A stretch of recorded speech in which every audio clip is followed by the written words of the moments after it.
Esta é a história do dia, da Rádio Observador. A varíola dos macacos é preocupante e pode ser a nova pandemia?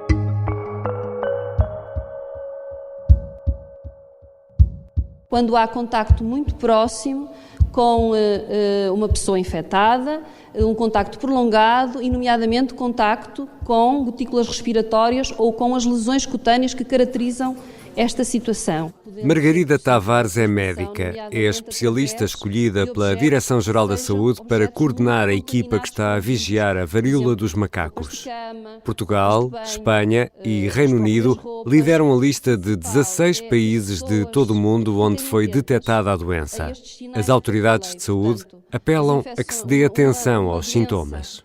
Caracterizada por sintomas gerais, nomeadamente com febre, mialgias, cefaleias, e que se acompanha por lesões cutâneas, normalmente desperta a nossa atenção, cutâneas e mucosas, portanto essas pessoas devem recorrer aos cuidados de saúde.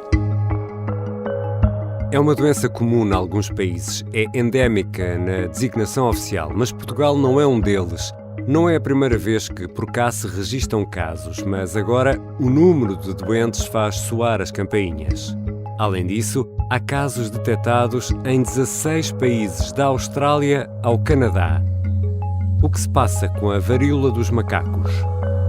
Devemos estar especialmente preocupados e vamos ter nova pandemia? Vou conversar com a jornalista do Observador, Marta Leite Ferreira, sobre esta doença.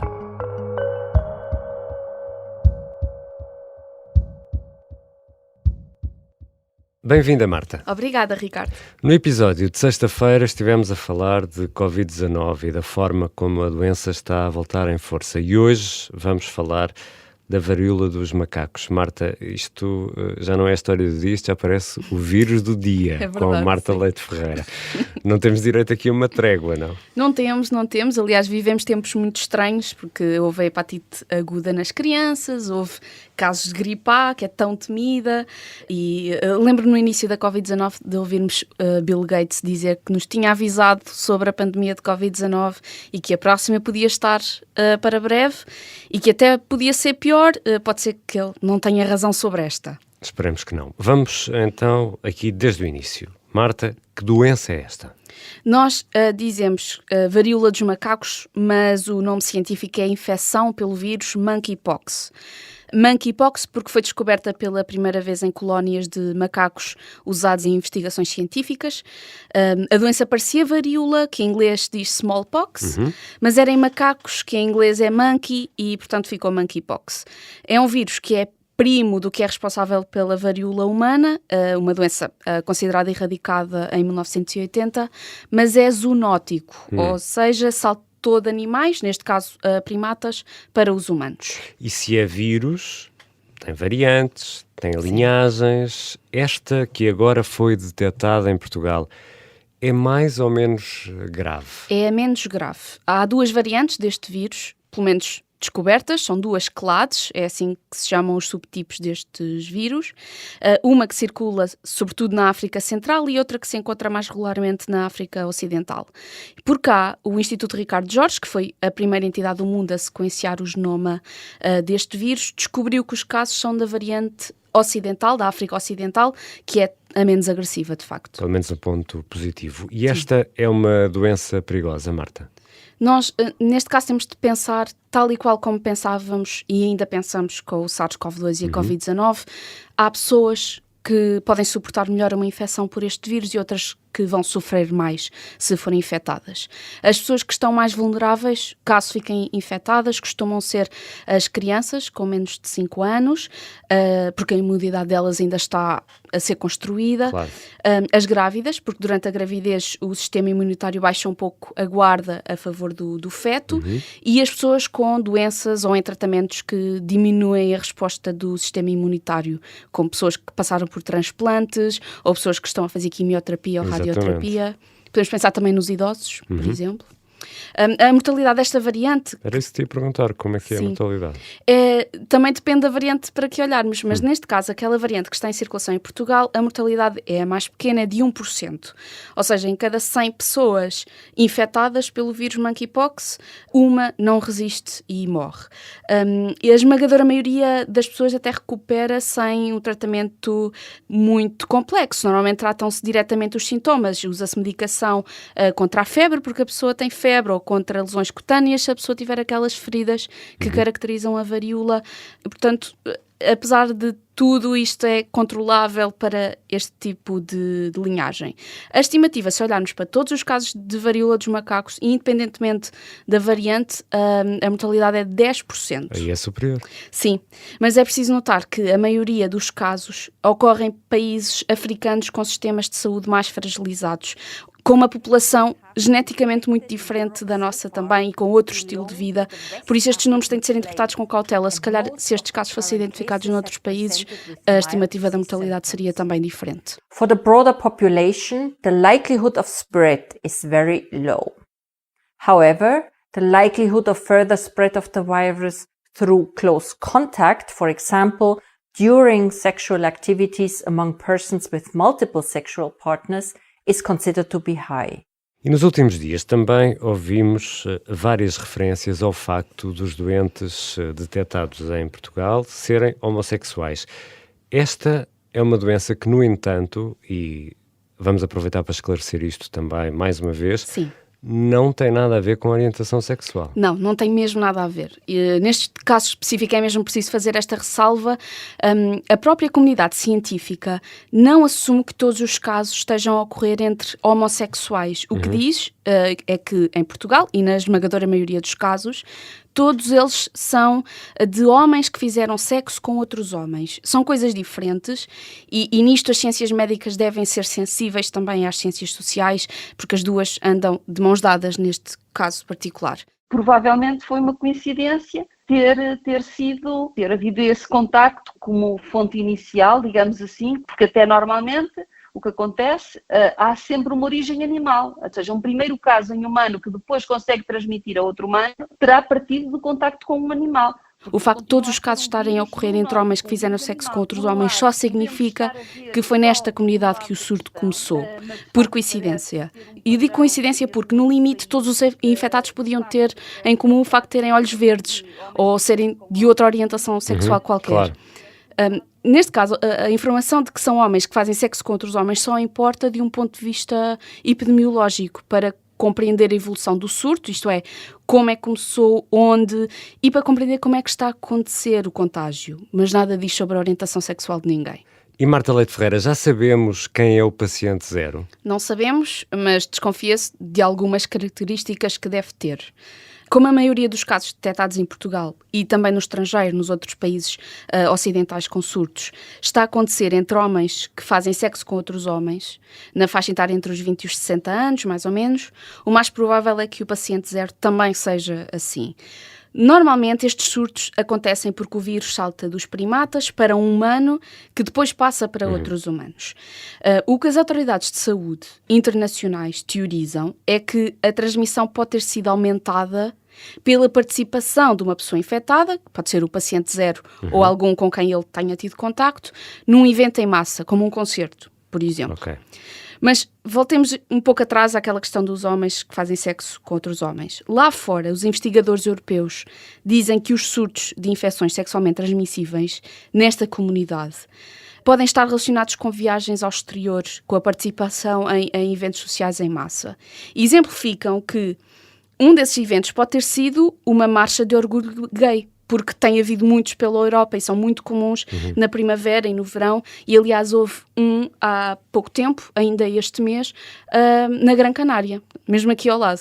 Isso explicaria o motivo pelo qual o surto evoluiu sobretudo entre homens que fazem sexo com outros homens. Talvez o paciente zero tenha participado num desses eventos. Mas vamos aproveitar então para perceber melhor como se dá o contágio, Marta. Sim, então, normalmente o contágio acontece através de um contacto muito próximo com uma pessoa ou com um animal infectado. A forma clássica de infecção é pelo contacto com uma ferida aberta na pele.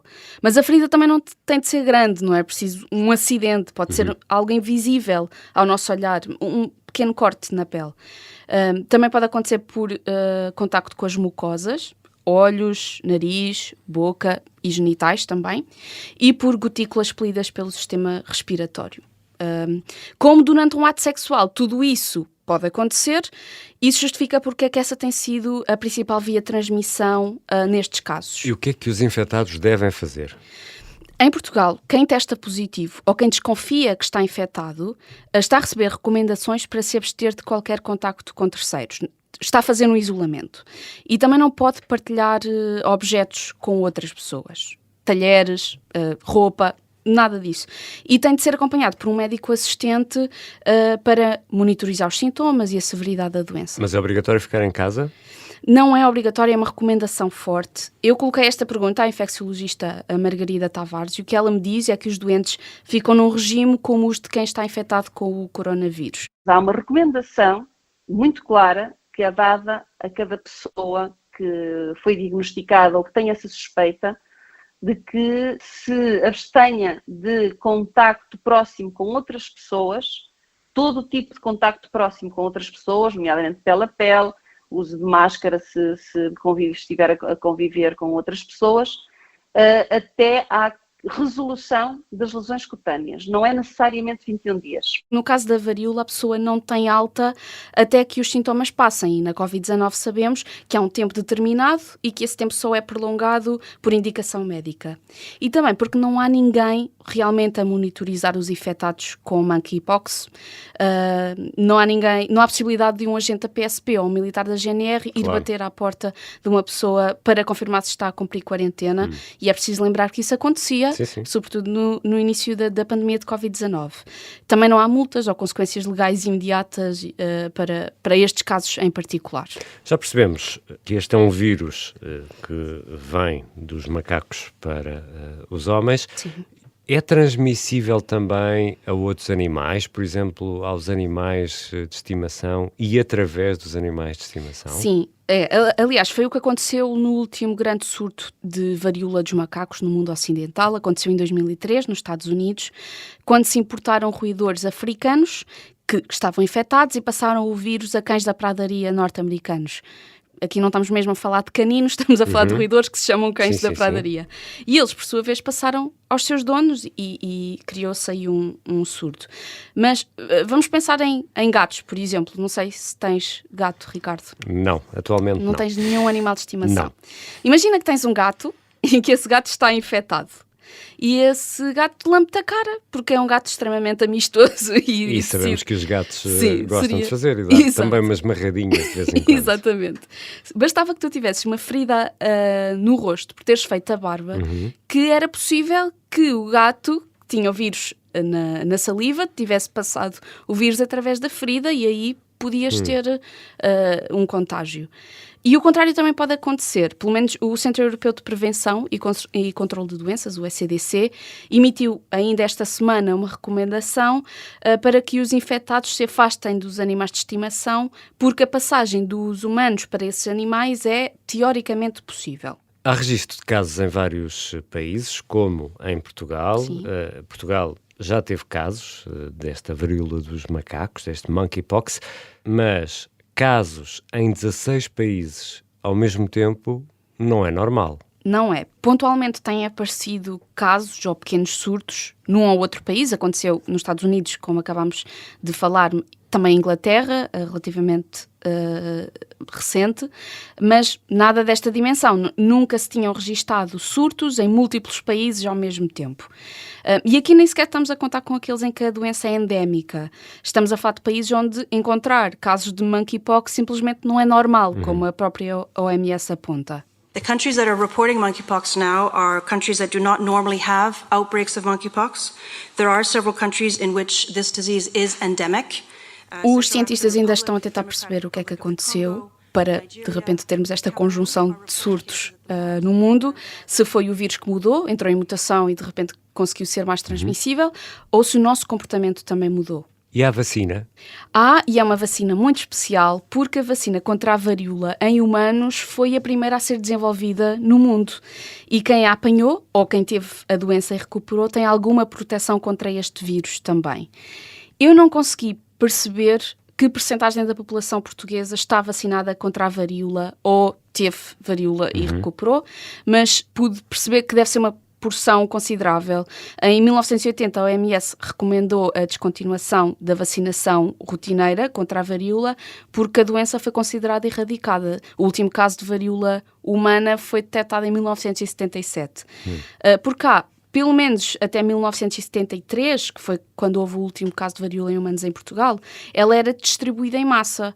Por isso, também segundo a infecciologista Margarida Tavares, porta-voz da DGS para este assunto, é provável que quem tenha nascido antes dessa data ainda tenha apanhado a vacina e tenha alguma proteção. Mas Marta, eu nasci em 1974. Não tenho a certeza se foste vacinado contra a varíola Acho ou não, mas há um truque para saberes. Se ainda tiveres a aplicação do SNS 24 no telemóvel, daqueles tempos em que era preciso mostrar certificados por causa da Covid-19, entra nela, clica em Boletim de Vacinas e procura lá pela vacina contra a varíola. Eu não a tenho, já fui ver, não a tenho, mas eu nasci em 1994, por isso não é de estranhar. E a pandemia, Marta, e este é o grande tema, a grande pergunta que nos traz aqui. Estamos aqui perante uma nova pandemia? Não há, para já, indicações disso. Uma doença só se torna pandémica quando se espalha por todo o globo e isso está longe de acontecer. Aqui a questão é que está mesmo à nossa porta e, portanto, parece uma coisa muito iminente, mas não temos a certeza se a doença tem potencial para chegar a todo o planeta. Na verdade, pandemias há muitas. Ainda temos a da SIDA, por resolver. Temos a gripe, todos os anos. E a Covid-19 ainda está cá.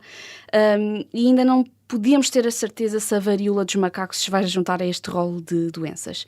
A verdade é que esta continua a ser uma doença rara e a sua transmissibilidade não é comparável com a do SARS-CoV-2. Isso pode-nos descansar um pouco mais. Que é mais difícil, não é? Simplesmente é mais difícil passar de pessoa para pessoa.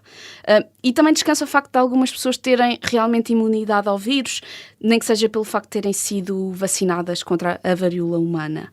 De qualquer modo, a DGS está a preparar-se para um cenário um pouco mais catastrófico. Não sabemos se há reservas de vacina contra a varíola. Sabemos que há vacinas mais modernas do que aquelas que eram distribuídas até 1980 mundialmente.